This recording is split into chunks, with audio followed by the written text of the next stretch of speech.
ये वर्तमान जीवन हमें मिला है, एक एक पल हमारा कीमती है। हम सोचते नहीं हैं कि हमारा जीवन जा कहां रहा है, हमारी ऊर्जा जा कहां रही है। 24 घंटे का निरीक्षण करिए, आप पाएंगे आपका जीवन किसी न किसी विवाद का कारण बन जा रहा है, किसी न किसी झगड़े का वजह बन रहा है। चाहे भाई के साथ हो, पिता के साथ हो, मित्र के साथ हो, सास बहू के बीच हो, देवरानी जेठानी के बीच हो, ननद भाभी के बीच हो, चाहे माँ बेटे के बीच हो, कहीं ना कहीं आदमी के भीतर वो कारण मौजूद है जिससे झगड़े हो रहे हैं। लेकिन हम इस पर विचार नहीं करते, हम इस पर चिंतन नहीं करते कि ये जीवन क्या इसी के लिए मिला है? क्या इतना कीमती मनुष्य जीवन इन्हीं प्रपंचों के लिए मिला है? कल को मृत्यु आएगी, कान पकड़ कर कहेगी चलो समय हो गया। आप कहेंगे थोड़ा समय दे दो, धर्म तो कमाया नहीं, क्योंकि अब तक जो कमाया ये साथ नहीं जा सकता और इसका सदुपयोग भी नहीं किया।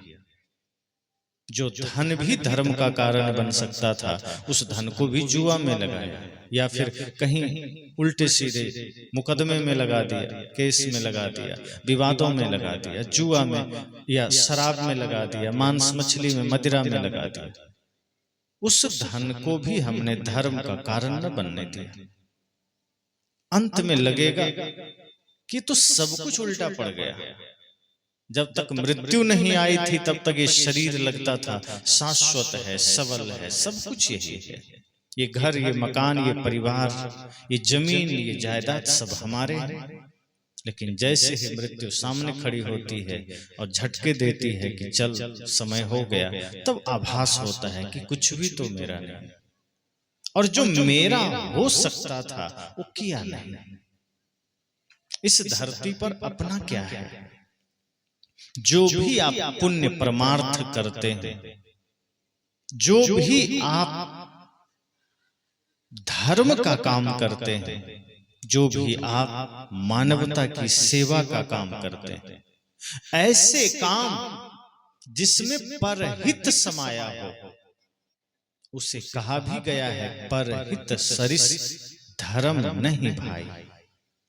ऐसे कार्य जिसमें किसी का हित समाहित हो, अगर वो काम हमने किया, उसकी कमाई साथ जाएगी, उसका फल, उसका परिणाम साथ जाएगा। लेकिन यदि हमने सिर्फ संसार का काम किया है, सिर्फ अपने लिए जिया है, सिर्फ हेरा फेरी करके जिया है, मांस मदिरा के साथ जिया है, छल प्रपंच नशा के साथ जिया है, तो इतना तय मानिए कि साथ में फिर वही कर्म जाएंगे जो आज तो दुख का कारण बने ही आगे भी दुख का कारण बनेंगे, नरक का कारण बनेंगे। इसलिए सजग होइए। सत्संग सुनने से थोड़े कुछ होगा, सत्संग को जीवन में उतारने से होगा। आप इसी मंच से न जाने कितने बार सुने होंगे कि अंगुली माल बदला, रत्नाकर बदला। तो क्या वो साल साल भर सुना? आधे घंटे से कम की मुलाकात हुई बुद्ध का अंगुली माल से और जीवन बदल गया। रत्नाकर का भी ऐसा ही कुछ मामला था, एक बार भेंट हुई संत से, जीवन बदल गया, क्योंकि वो खुद भी बदलना चाहता था। जीवन में हिंसा तो थी, जीवन में पाप तो थे, जीवन में कटुता तो थी, लेकिन भीतर कहीं एक प्यास थी कि इतना सब के बाद भी मैं सुखी तो नहीं हो सका। कोई चोरी भी क्यों करता है? क्षणिक सुख के लिए, भौतिक सुविधा के लिए। लेकिन जिस दिन पता चल जाए, उसको अच्छे तरीके से होश में आ जाए कि ये सारे कृत्य हमारे लिए सिर्फ काल बन रहे हैं, जंजाल बन रहे हैं, ये क्षणिक सुख के चक्कर में न जाने हम आदि अंत का दुख बटोर रहे हैं, वो आदमी छोड़ देगा। लेकिन माया ऐसी है कि हमें ऐसा आभास करा देती है जिसमें हमें लगता ही है कि क्या दिक्कत है, थोड़े कुछ होगा, सुख मिल रहा है। धन और माया हमें इतना सुख की प्रतीति करा देते हैं कि हम उससे मुक्त ही नहीं हो पाते।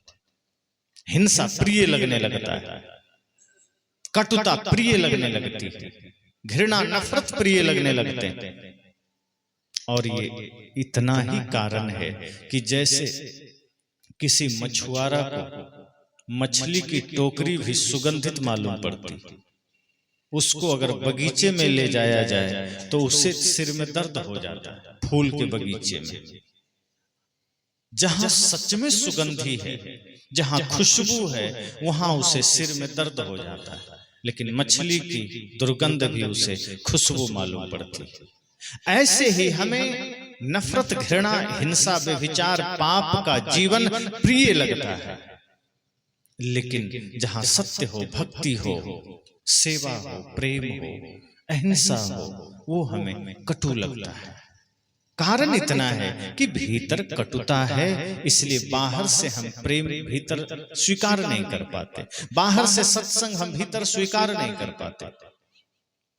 इसलिए सत्संग मिला है तो सोचिए, आगे क्या होगा कोई नहीं जानता, अगला जन्म क्या होगा कोई नहीं जानता, लेकिन इतना आप कर सकते हैं कि अगर इस जन्म में, इस जीवन में नेक काम कर लिया, एक दूसरे के साथ आपका व्यवहार मधुर हो जाए, दीन दुखियों की सेवा का भाव जागृत हो गया, तो समझिए अगला जन्म भी मनुष्य का मिल सकता है।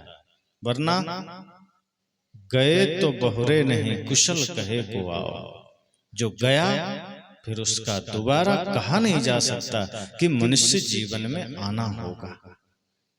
पक्का फल जो गिर पड़ा, बहुरी न लागे डार। सदगुरु कहते हैं कि जैसे पेड़ से पक्का हुआ फल गिर करके जमीन पर आ जाए टूट करके, और दोबारा उसे जोड़ने की चेष्टा आप करें तो जुड़ेगा नहीं, ऐसे ही एक बार अगर मृत्यु आ जाए और शरीर बिखर जाए तो दोबारा वही शरीर उठकर खड़ा नहीं होगा। अब आगे तो कोई नहीं जानता क्या मिलेगा, इसलिए जो वर्तमान है, जो हाथ में है, उसे संभालना है, उसे सही करना है, उसे ही दुरुस्त करना है कि ये शरीर हम सबको मिला तो है, लेकिन हम कर्म कैसा कर रहे हैं। मनुष्य शरीर मिला और मनुष्य शरीर का कर्म है, शक्ल मनुष्यों की है, अक्ल और जीवन मनुष्य का है क्या? हमारी यात्रा मनुष्य की है क्या? हमारी यात्रा कहीं और जा रही है। कभी कभी आप खुद में सोचिए कि जिस हेतु से मनुष्य जीवन मिला, उसका एक भी काम हम क्यों नहीं कर पा रहे। आप सब ये मत सोचिए कि ये जीवन सिर्फ खाने के लिए मिला, कि लड़ने झगड़ने और घर मकान बनाने के लिए मिला। ये तो शरीर की व्यवस्था है, करनी पड़ेगी।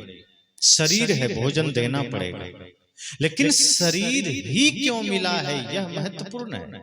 शरीर है इसलिए भोजन देना पड़ेगा, शरीर है इसलिए कपड़ा देना पड़ेगा।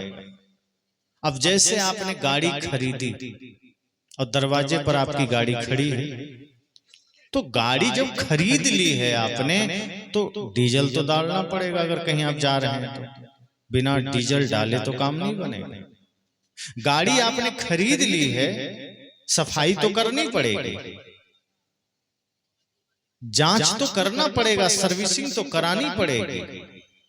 लेकिन यदि आप झाड़ पोछ करते रहे, देखभाल करते रहे और उस गाड़ी से कहीं जाएं ही ना, ढक के रख दीजिए दरवाजे पर, और जब जाना हो तो पैदल निकल जाइए, तो कोई भी आदमी सोचेगा कि इतना 10-15 लाख रुपया खर्च करके ये आदमी गाड़ी खरीदा, रोज कवर हटाता है, रोज कपड़ा मारता है, रोज पानी मारता है, और कहीं जाना होता है पैदल चल देता है, तो गाड़ी खरीदा ही क्यों? किस लिए? सिर्फ सजाने के लिए, सिर्फ पोछने के लिए? तब तो फिर 15 लाख गया। 10 की हो, 15 की हो, 20 की हो, 50 की हो, वो व्यर्थ चली गई। आपकी राशि गई, लेकिन यदि आपने गाड़ी खरीदा है तो सब जानते हैं कि कितनी भी महंगी गाड़ी हो, उसे सड़क में चलाकर हमें कहीं ना कहीं जाना पड़ेगा। जैसे आप 10,000 के जूते खरीद लीजिए तो क्या करेंगे? जूते को सिर में बांध के चलेंगे कि 10,000 का है, कहीं घिस ना जाए।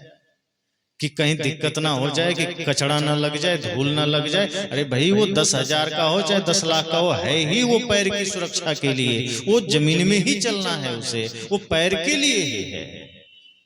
ऐसा नहीं है कि 10,000 या 10 लाख के जूते हैं तो शीशा में लगा के रखोगे कि नहीं ये ठीक है, इसमें धूल ना लग जाए, या सिर में बांध के चलोगे।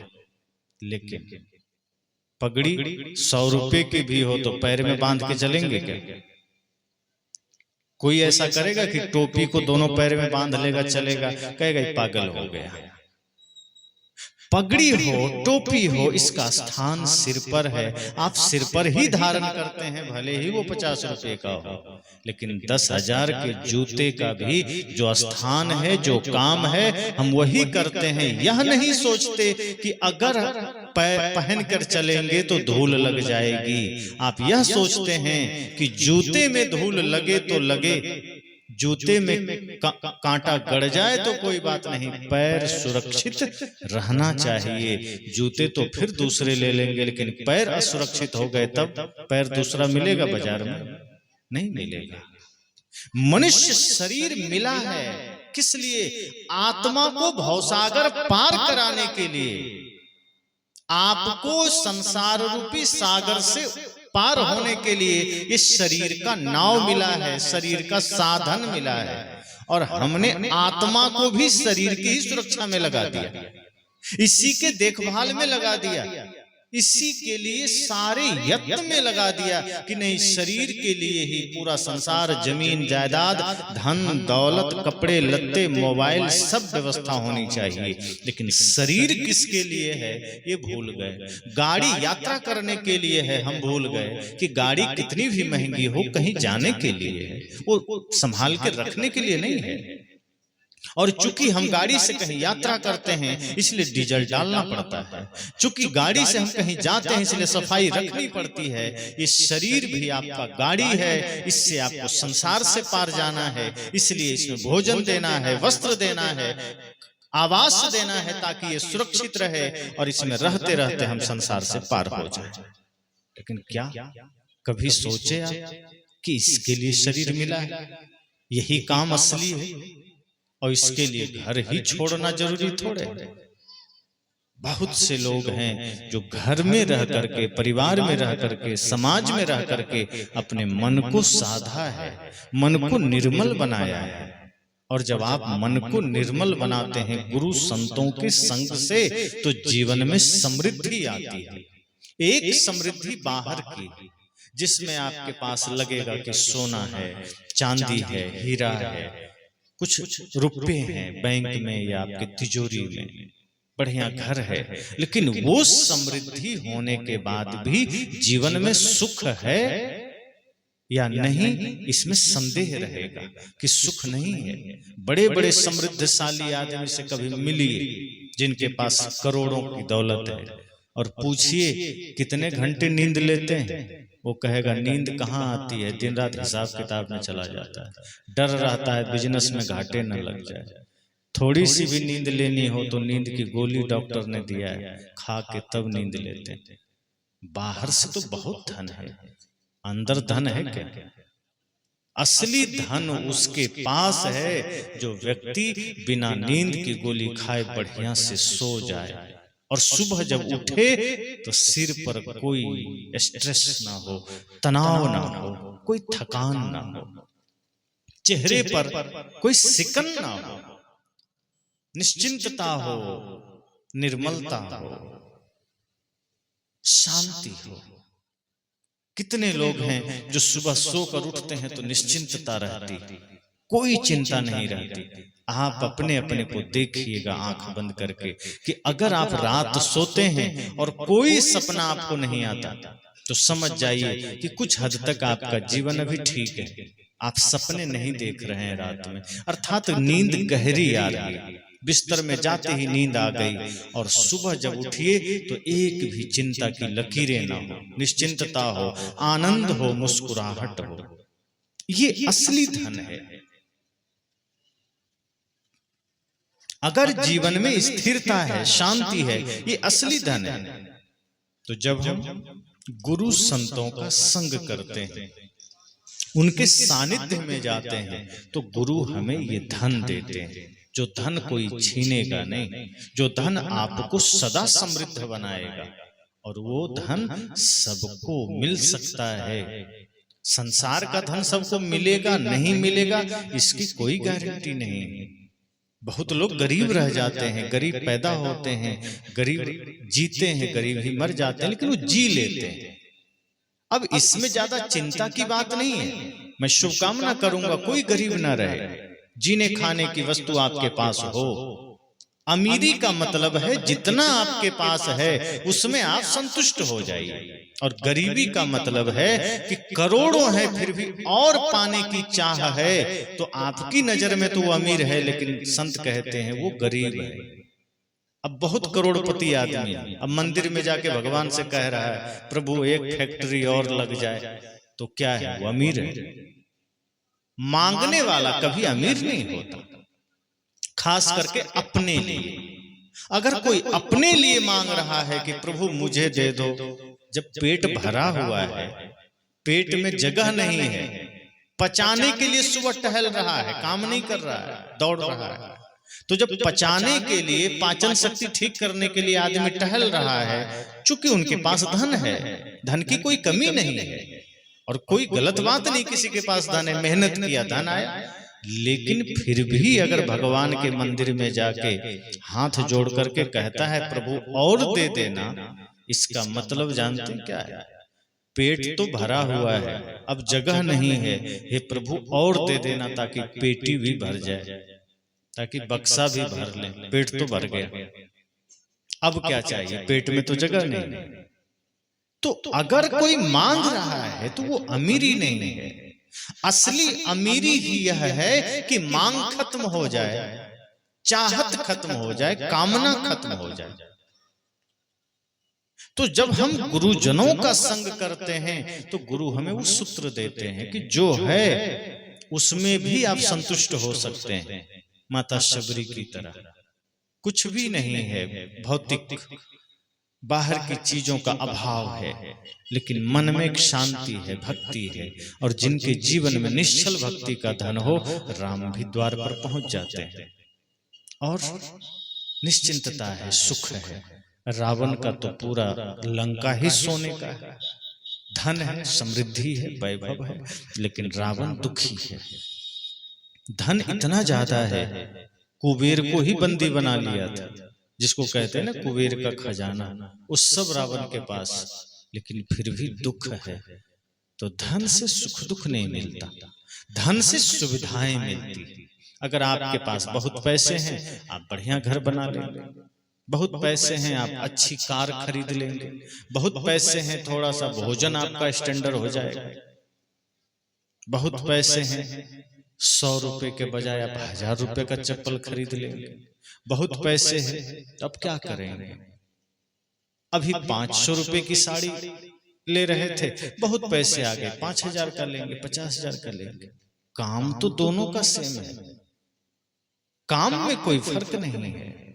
100 रुपए का चप्पल भी पैर में ही पहनना है, 10,000 का भी लेंगे तो पैर में ही पहनना है, उसमें कोई अंतर नहीं है।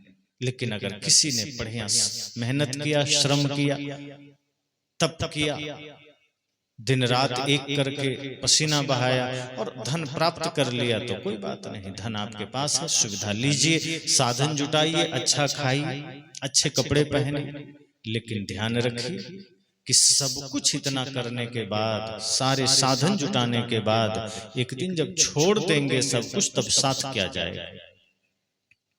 इसलिए यह भी ध्यान रखिए कि अगर हमने धन कमा लिया, घर बना लिया, पद बना लिया, कोई हर्ज नहीं, लेकिन इसका सदुपयोग भी करना है, इससे मानवता की सेवा भी करनी है। धन बुरा नहीं है, धन का प्रयोग बुरा हो जाता है।